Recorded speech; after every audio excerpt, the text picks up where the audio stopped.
Namaste, friends. Hello. I'm Rajny Krishnan, artist and sculptor, and I'm here today to discuss on this topic of spiritual interpretation of art, Rasāsvāda. Before going into this, I would just like to have a small meditation of just a few seconds. And I would like you to just join in centering yourselves and just taking 3 seconds of breathing in and 3 seconds of breathing out.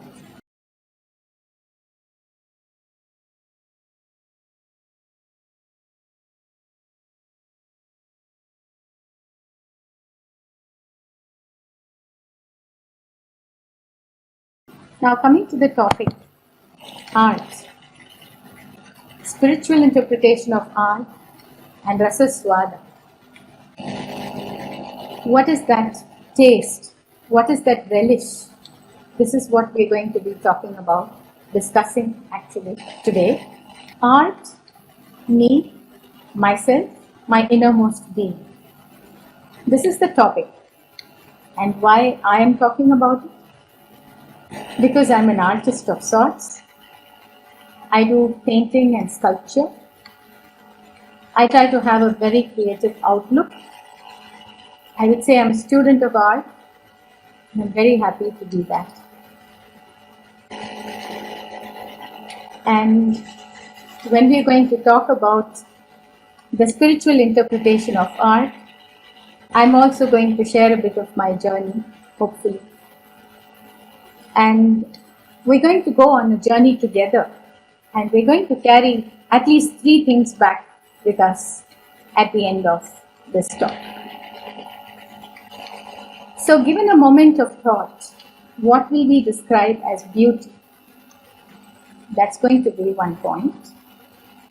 What will be our spiritual interpretation of that sense of beauty? That's going to be the second point. And once I've interpreted it, then what? How do I translate anything around me? How do I translate my living into a spiritual and aesthetic relish? That's going to be the third point. Right. I think invariably most of us will be thinking of, when we say, what do you think is beauty? We'll be using certain terms. I've heard that very often.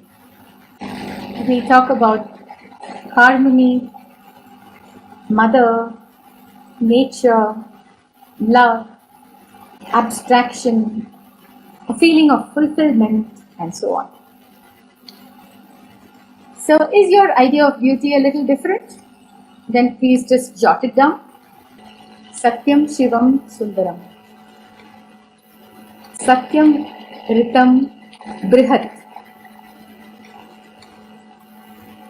Rasa, Rasanubhava, Rachanatmakata. Alright, I'm taking it for granted that many of you can understand these Sanskrit terms. Habit, alright, music, cookery, art, painting, sculpture, theatre, poetry, dance, performing arts, film. So let's move on. I'm going to start with my presentation. I hope we have some kind of a common ground from which we're going to start discussing. So we're discussing this topic on spiritual significance of art, Rasāsvāda, for those who have just joined in. The science of taste, I would like to call it, the science of aesthetics. Is there a science to aesthetics? Well, let's see. And I think that is how our ancestors, our great spiritual thinkers have thought about it and presented it. We've all heard of this term, beauty lies in the eyes of the beholder, haven't we? So who is the beholder? It's you.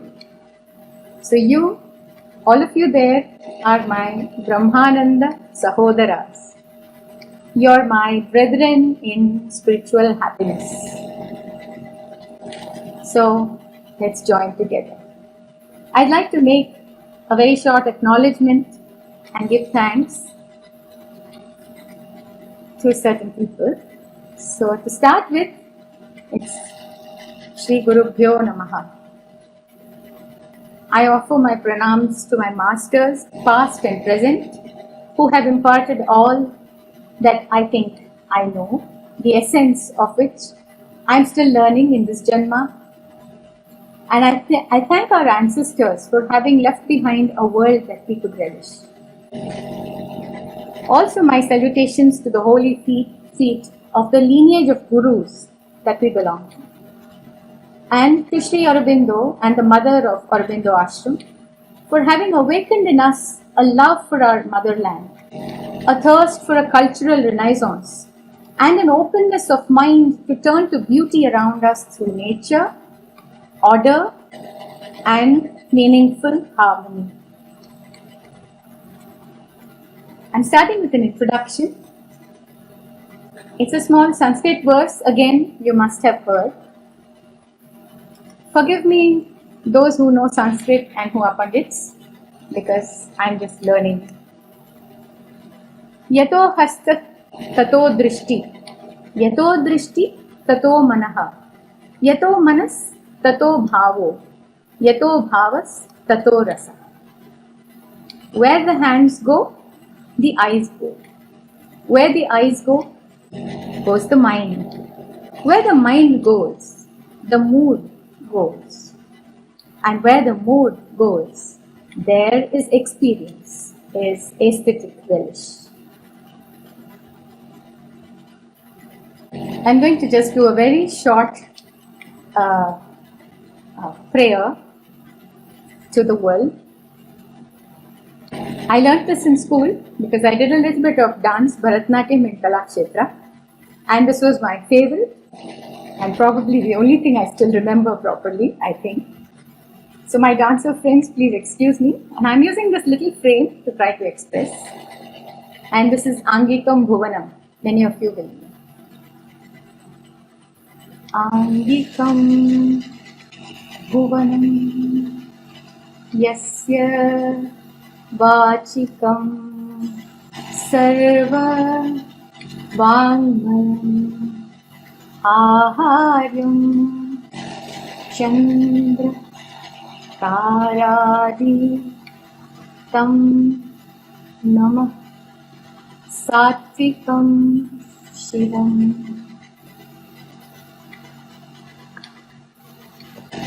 So from Sri Aurobindo in Indian art, I just wanted to talk about some essential aspects, since this talk is related to the awareness that he has kindled in Indian art, Indian philosophy, Indian thought, and Indian unity. He says, and I kind of paraphrase a little bit, the highest business of Indian art is to disclose something of the self, the infinite, the divine, to the regard of the soul. Okay? So it is to disclose something of the self, the infinite, and the divine. So there are three classifications he's already making over here. Self imparts through its expressions, the infinite through its living finite symbols like trees or mountains or rivers or so on, and the divine through his powers. So they are the greater powers, the cosmic powers, and so on.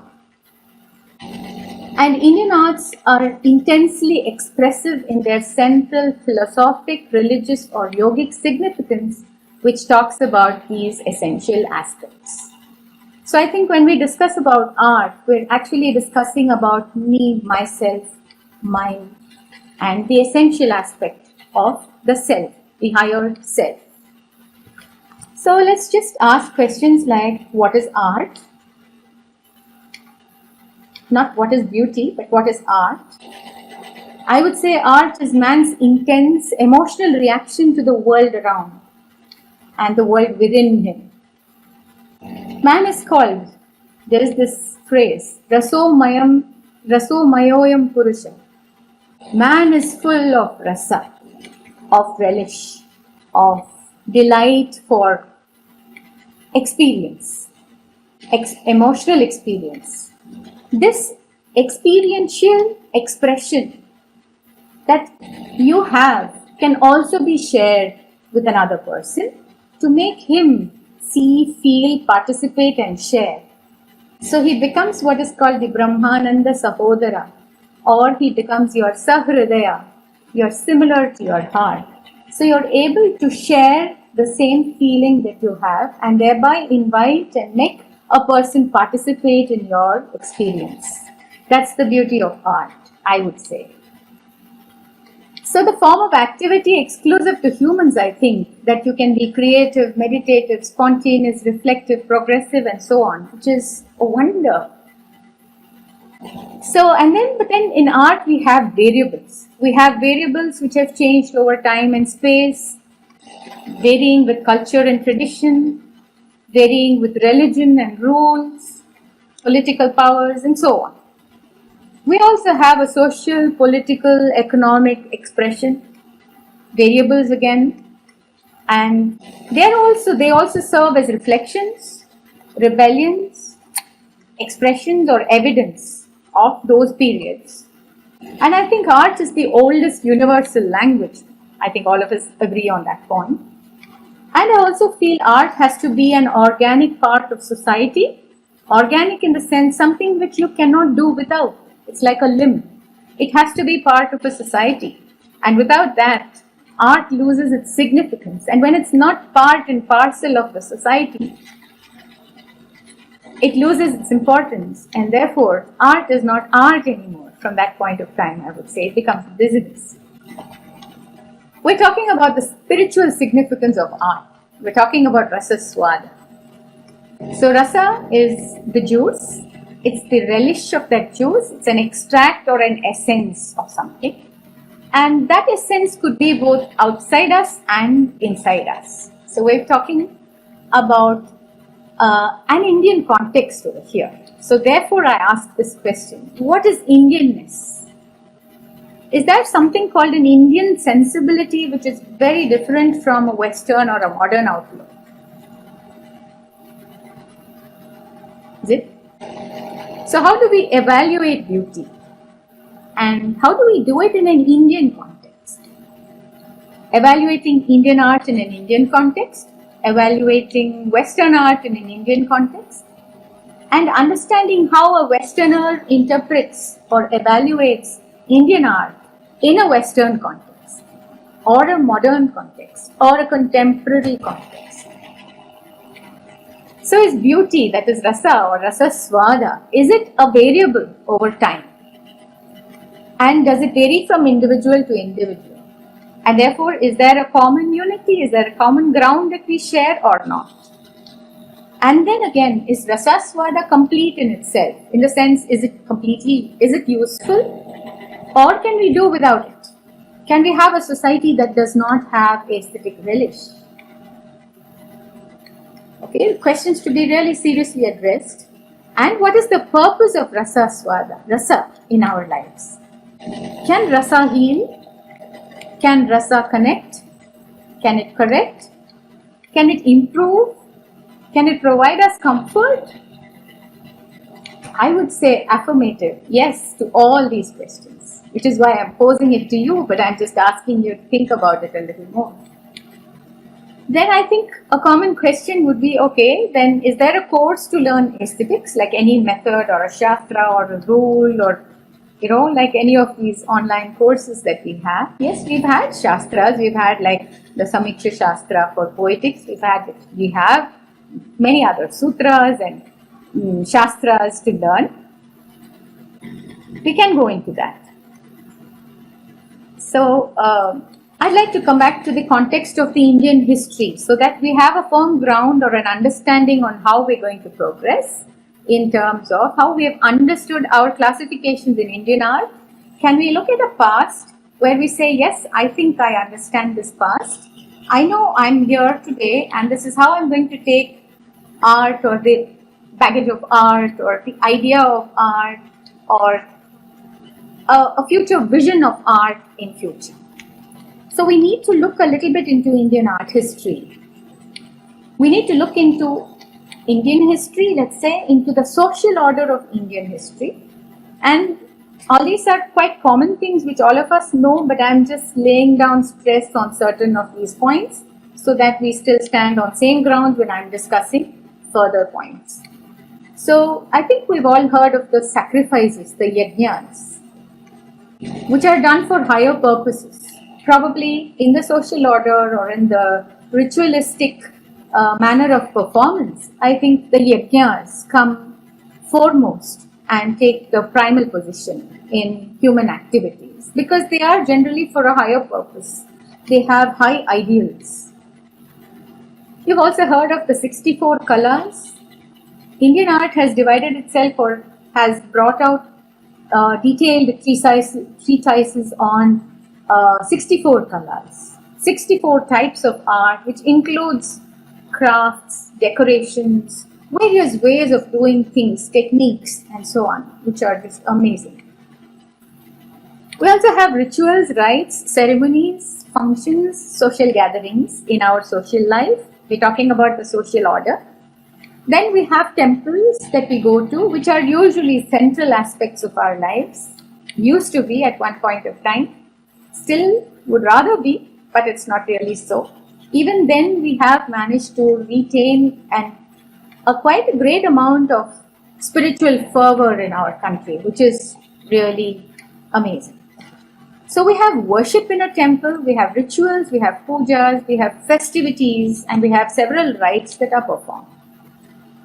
Besides this, besides the higher order of art expression, we also have something called, these could come more under classical and ritualistic art, classical art, let's say, under which there are these very evolved kind of practices. Then you must have all heard of folk art. Okay, many of us know and practice a lot of these folk art versions today, and they are getting popularized. So many of us know a lot more about folk art and tribal art than we would even know about classical art for certain reasons. Let's not go into that now. So we have folk art, and the essence of folk art is the local stories and the resources, the reachable resources and the manner in which they narrate their stories, and stories which are part and parcel of their lives. Then we have the tribal arts. The tribal arts, you can see that they are sort of, we won't say marginalized, but they are an exclusive group of independent people. They are not interdependent like us, but they are independent people who have their own knowledge systems of, say, architecture or sculpture or painting or ways, crafts, of ways and means of doing things and living their lives holistically. Besides this, we also have a category called crafts, which does not necessarily come under art. And in that, crafts also can be, in India we didn't have earlier a separation or segregation between arts and crafts, because crafts were also very expressive and they were part and parcel of the life, which was also, where art was also part and parcel of a person's life. And a social order also had schools, institutions for artistic training. And here when I say schools, it's not a physical building, but they are something like the gharanas that we talk about. They are lineages where there is a master craftsman or a master artist, and he teaches his students or followers or people who come after him to carry on his tradition. So here we look at this beautiful land of ours, which is also called Jambudvipa, which is the land between the Himalayas and the Indian Ocean, which still retains, I think that is the very important, significant part, it still retains a collective power, a kind of a living presence. That's the beauty of Indian art. There is a living presence, and that is why Indian art stands out as an exclusive and a very different form of expression among the various other world art categories. I think we should be proud about saying that Indian art is really a very unique form of expression. More so, there are various other cultures who have got very refined and evolved sensibilities.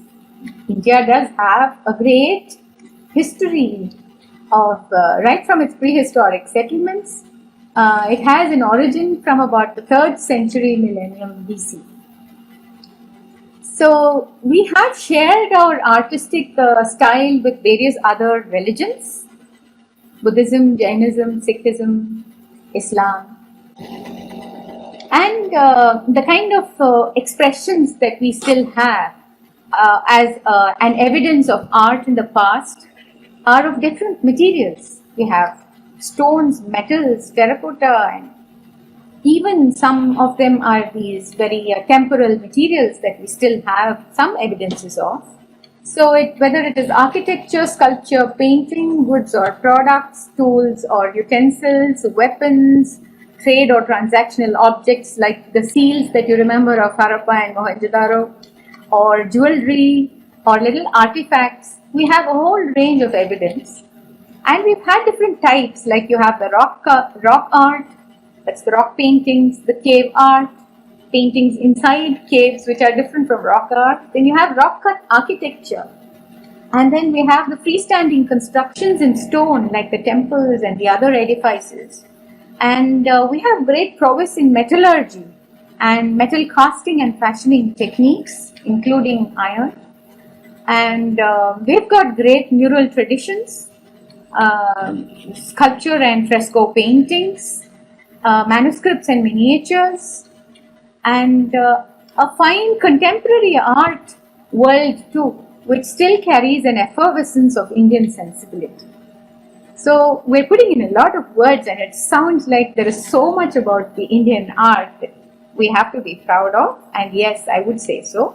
So in the periods of Indian art that we need to understand, we're going to talk about the spiritual aspect, but when we look at the history, we find that everything, that every stage, every period, the aim of the art, the aim of the expression of man through art was spirituality, was the essence, and was the realization of the self. And that is the most amazing aspect of Indian art. So we have the prehistoric period, the Indus Valley period, the Vedic period. We have a pre-Mauryan and a Mauryan period, which includes the Sunga and the Dravidian periods. And then you have a Buddhist period, a strong period where there is a lot of Buddhist activity. Then you have the Gupta period, medieval period, and then we come to a whole lot of intermittent or transactional or exchanges of culture, which also includes the colonial periods.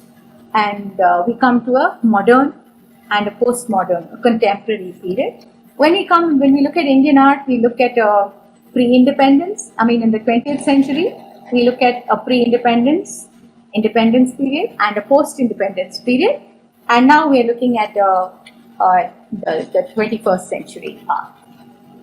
So one thing very special about Indian art is that you can never compare Indian art on par with any other Western form of art, like the classical arts, as they call, the Greek art, the Greek or the Roman art, the Renaissance art, or even the modern and the postmodern periods. Because I mainly talk about the Greek, Roman, and Renaissance period, because in India, realism, lifelikeness, was never a dominant part of expression. This, I think, clearly states that it was the dominance of the inner feeling over external appearance that was more important for the Indian sensibility. So how do we interpret Indian art?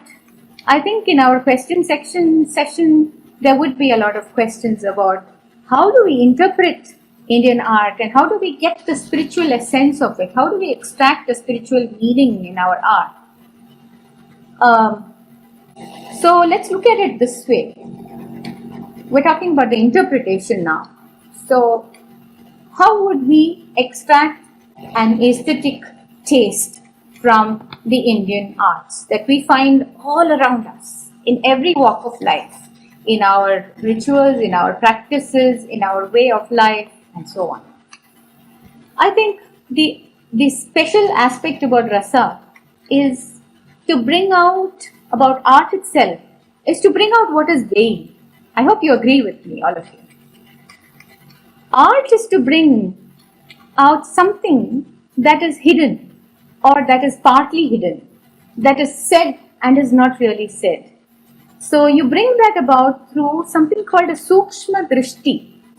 I hope you understand that term. Sukshma is subtle and drishti means vision. Not just sight, it's a vision. We have a word, a term, Atmanam Vidhi. You would have come across that. Atmanam, to know oneself. That is important. Vidhi is to know. That's been the Indian quest. And we also talk about astitva. You would have heard that very often. I-ness, beingness. Excuse me for my grammar. Then you also have a term, it says, Yata Tatyatu Arthan Vividhata. That is, knowing the right place for everything. There is a right place for everything. But when you put those things in their particular order, what you get is a satisfaction. What you get is an intense satisfaction. And that satisfaction can be likened to an anubhava, which is something like the Brahmanubhava, or the state which is expressed as the highest according to the Ashtanga Yoga. The Patanjali's Yoga Sutra talks about the Ashtanga Yoga, where you have 8 steps: Yama, Niyama, Asana, Pranayama, Pratyahara, Dharana, Dhyana, Samadhi. I'm sure many of you know it. And Samadhi has a few classifications. You have the Nirvikalpa Samadhi, which is absolute tranquility and inclusiveness, where there is no separation. You have what is called the Savikalpa Samadhi, where there is an inclusiveness of something, some element is added over there. And you have a Sahaja Samadhi, which is like a casual but a very supreme state. What are obstacles to this Nirvikalpa Samadhi, or the highest state? We have 4 obstacles, and they are Laya. 1. Laya means dullness, a kind of torpidity. Okay, dullness. Then you have Vikshepa. Vikshepa is distraction. Distraction is an inability to focus. Then you have Kashaya. Kashaya is attachment or desire. And another one is Rasāsvāda, which means attachment, which again means aesthetic relish, which is a desire for things. So here you have Rasāsvāda as one of the obstacles to Nirvikalpa Samadhi. But the happy news over here is that it is the final state, a state which is the 99th state before you can reach the ultimate. So I think the aspect of art is like reaching that place from where the transition is going to be very easy. So I think I've talked a little bit about the interpretation, but we need to put in a few more terms also when we talk about Rasāsvāda and Ananda, because we cannot talk about Indian art without the terms of Satchit Ananda, Satyam Shivam Sundaram, Satyam Ritam Brihat. These are the aspirations of the soul, to see something as true, as vast, and as natural. So Ananda is one of the most natural aims of man. So we come from Ananda, we come into Ananda, and we go away also into Ananda. So Ananda is the soul's purpose, and there is a lot of validity in our texts regarding this. We also have this famous prayer, Asato ma Satgamaya, Tamaso ma Jyotirgamaya, Mrityor ma Amritam Gamaya. So from the mundane, we go right up to the eternal. So that beautiful experience, experiencing a similar state of the highest form of Ananda, the Brahmasvada, that is what Indian art has always aimed at.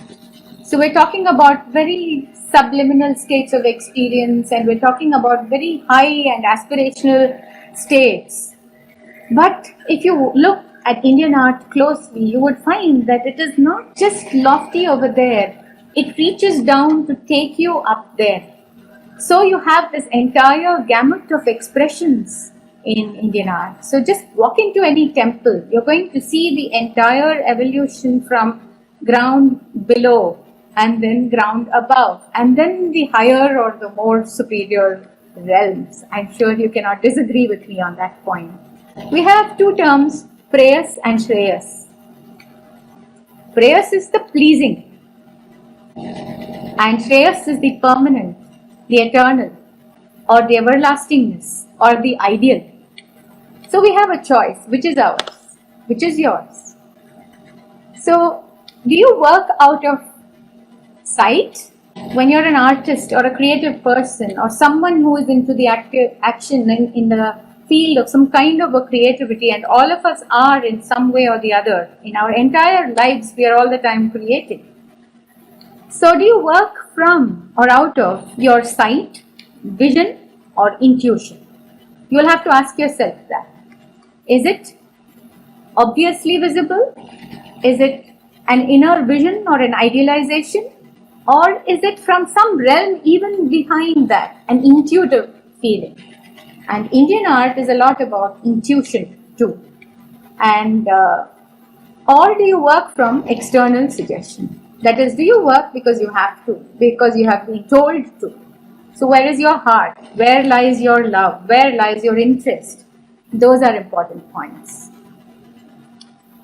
And we have a kind of an external form or a technique. Is that an important aspect? Or are you using just an inner vision and an intuition to express yourself? So are we technique based? Are we approach based? Or are we idea based? Or are we vision based? Or are we intuitive in our art expression? Again, please, when I'm saying art, it does not mean art as in architecture, painting and sculpture alone, or the performing arts like poetry and music and dance and theatre and drama and so on, and film and so on. But it means everything, every walk of life, be it cookery, baking a cake, or writing something, or maybe a little project for your children, or maybe doing something in your office, in your workspace. Everything is inclusive. So one thing about Indian art is that art is an organic part of Indian life. It was never a separate part. It was never, of course, it had its speciality, it had its training, and it had to have its details, but it was not just completely exclusive. And one thing about art is, a question you need to ask yourself is, are we working towards a collective mediocre demand, or are we working towards what appeals to the center of our being? There is a great pressure in our worlds, in our peer group, in our lives, to live a life of mediocrity because it doesn't disturb.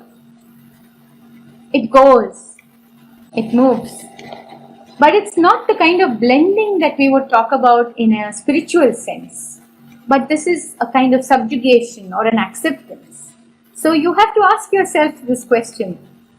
Do we need to work, or do I work towards a collective mediocre demand? Or do I work towards something that appeals to the center of my being? I've already spoken for 35 minutes, so I'm going to try to quickly wrap up the remaining part of it. Probably, if you still ask me, I can go back into these details. Our rasa theory comes from the Vedas and the Upanishads, and it deals with philosophy, meditation, and spiritual knowledge. We have what is called the Vedas and the Shrutis. So these are revealed knowledge. They are not written texts. They've been passed down.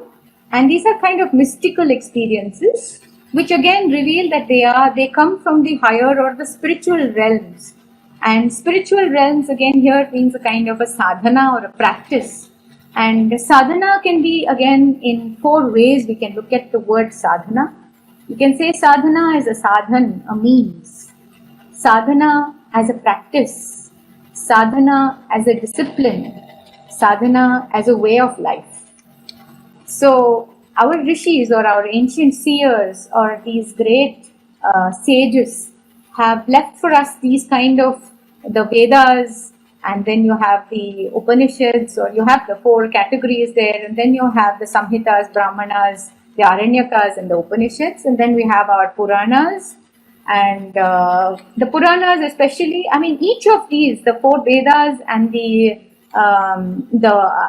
Samhitas, Brahmanas, Aranyakas, Upanishads, they all express in great detail, whether it is Stapatya Veda or whether it is Shilpa Shastra or Chitra Sutra or anything else to do with theatre, like we have our greatest, we'll come to them, the greatest seers or the philosophers. But every text has expressed in great detail the technique as well as the manner in which you could ideally perform. And here again, there are 3 levels. You have the Uttama and the Madhyama and the Adama. So there are ways in which you could do it, and everything is related almost like a cosmological unity of things. So there is a great involvement of numbers, of several other aspects of Jyotisha or astronomy and so on. And all this goes together to create the world that we live in, so that we have a complete balance of vibrations, and there is no imbalance which causes any other disturbance, so that you move into tranquility. Our Puranas talk a lot about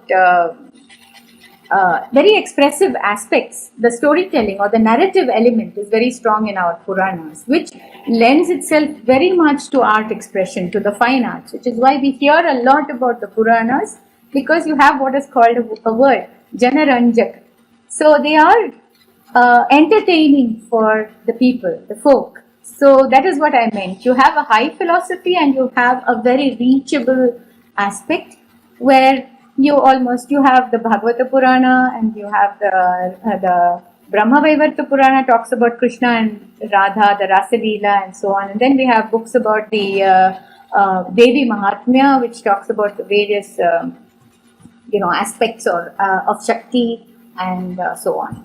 And basically we have gunas, rasa and bhava. So the gunas, as you all know, sattva, rajas and tamas, which are the 3 latent tendencies. So I would interpret the gunas as a latent tendency which either pulls you downward, keeps you on a static kind of a platform, or raises you to some other higher level. So we can look at every action of ours also on the basis of the 3 gunas. We could have mixtures of these, but it is up to us to exercise our judgment on these things.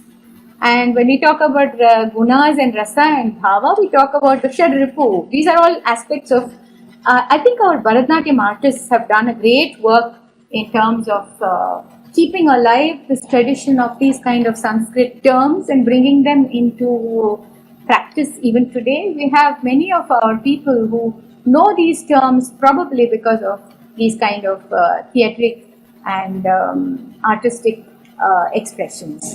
So you have the Shadripu, which are the negative aspects which could, bring you down, the Kama, Krodha, Moha, Mada, Lobha and Matsalya. And you have the Rasas, the tastes, the different kinds of tastes like chili, pungent, sour, sweet and so on. We won't go too much into that. But also we have what are called the bhavas. The bhavas are emotions, and the rasas are the expressions of it. The rasa is the underlying, what you call a kind of underlying state or a sthayi bhava, and then you have the external manifestation of that mood. So all of us again are very familiar with, or we've heard of the Navarasas. Shantarasa was a later inclusion or an addition, but the Navarasas are essentially categorized in such a way that any expression would fall within these categories.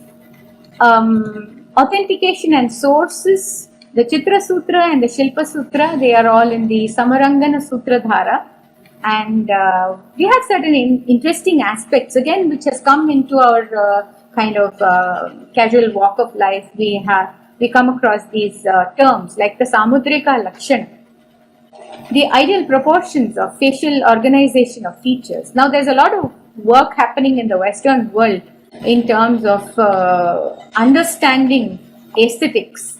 We talk about right brain and left brain coordination. We talk about creativity a lot. Creativity in various walks of life now, right from education to higher education to choosing of fields, areas into which you can work, and research and application in various other ways, even including management levels. So we use a lot of these Indian aspects into management levels.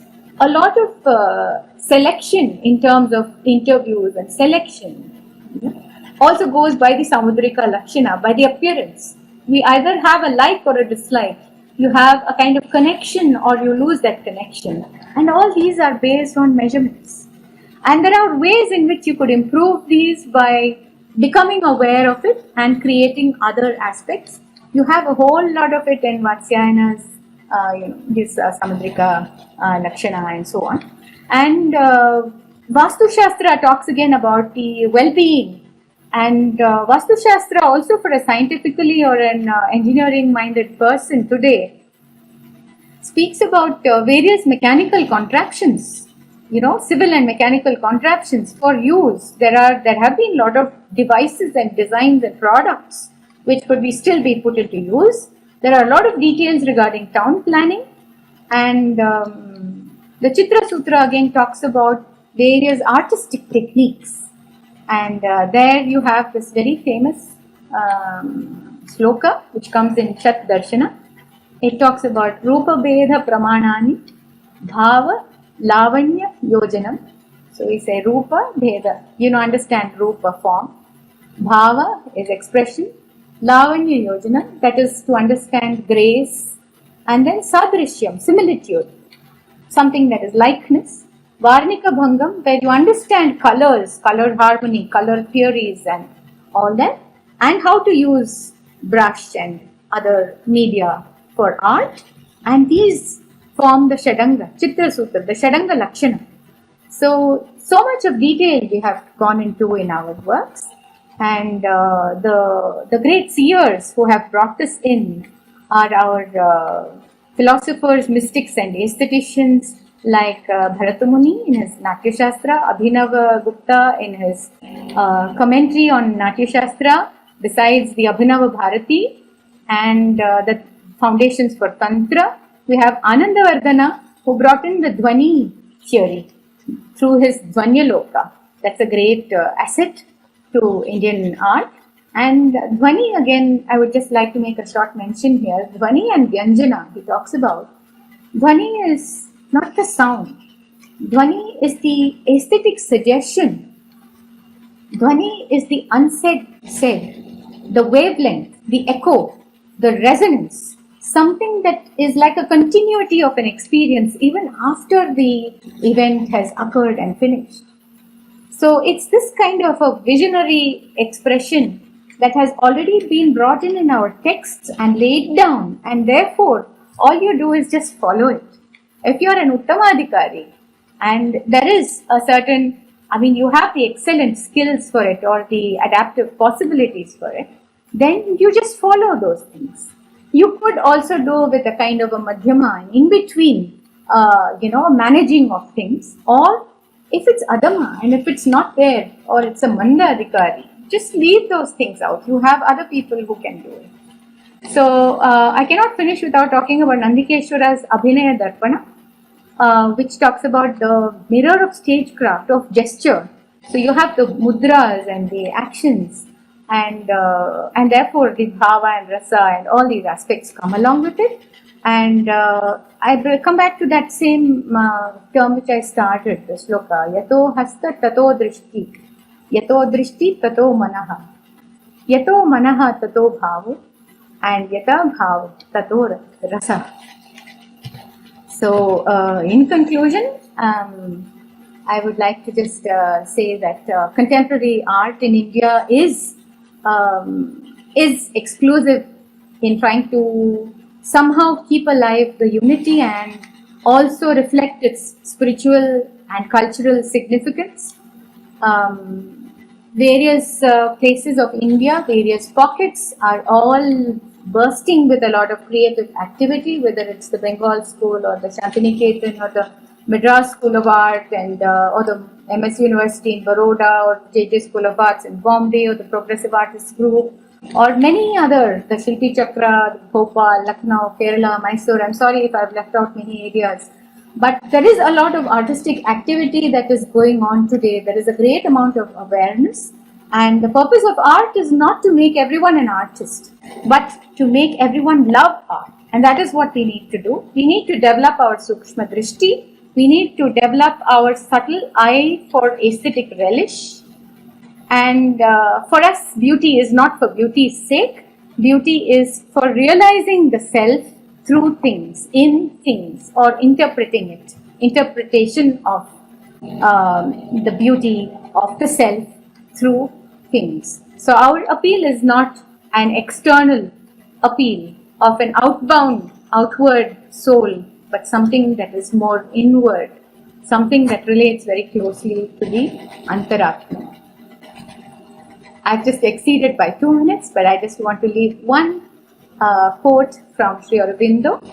It's his insight, which appears in the Essays of Indian Art in his collective works of Sri Aurobindo. It is his quote unquote. Europeans create out of imagination. Ancient Indians sought to go deeper within and create out of the power behind imagination by passivity and plenary inspiration in yoga and from samadhi. All greatest artistic work proceeds from an act of intuition, not really an intellectual idea or a splendid imagination. There's the difference. For these are only mental translations. Intuition is of some truth of life or being, some significant form of that truth, some development of it in the mind of man. So, Vedantic way would be to just allow ourselves to immerse ourselves in visualizing exercises, and we could do that through various ways. All of us, I think, should be taking up some form of art or the other, and this is a very beautiful time to actually indulge ourselves in questioning, in deep introversion, in deep thought, in reflection. So how could we bring ourselves to intuit? How could we bring about, say, the majestic stillness of Shiva, or the rapture of his cosmic dance, or varying facets of Shakti, or the enduring varieties of Ganesha, or the numerous Leelas of Krishna? How would we decorate our lives, our worlds, our floors, our walls, our workspaces, or everything around us?